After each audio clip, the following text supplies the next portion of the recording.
নাহমাদুহু ওয়া নুসাল্লি আলা রাসূলিহিল কারীম, আম্মা বা'দ।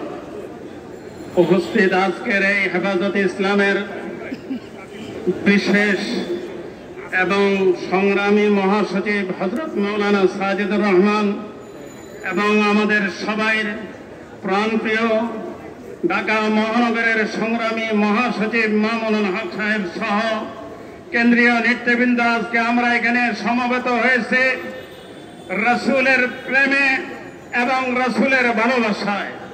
যারা সাতেমে রসুলকে গালি দিয়েছে, যুগে যুগে কটূক্তি করেছে, এরা পৃথিবীর এই জমিনের মধ্যে কেউ বসবাসের যোগ্য নয়।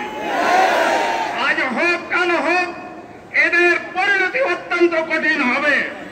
অতীতের সাতেমে রসুলদের যে পরিণতি হয়েছে, এমনি ভাবে করে রামগিরি অন্যান্যদেরও সেই পরিণতি অবশ্যই ভোগ করতে হবে। আমি একটা কথা বলেই আমার বক্তব্যকে শেষ করতে, বর্তমান অন্তর্বর্তী সরকারের কাছে জোর দাবি জানাচ্ছে অনতিবিলম্বে ভারতের রাষ্ট্রদূতকে ডেকে এনে কড়া প্রতিবাদ করতে হবে বাংলাদেশের পক্ষ থেকে। অন্যথায় আমাদের নেতৃবৃন্দ যে কোনো কর্মসূচি দেবে, আমরা সেই কর্মসূচিতে ইনশাআল্লাহ যোগ দিয়ে এবং আমরা রাসূলের প্রেমের কি করবো, বইয়ের প্রকাশ ঘটাবো ইনশাআল্লাহ। ওয়া আখিরু দাওয়ানা আনিল হামদুলিল্লাহি রাব্বিল আলামিন।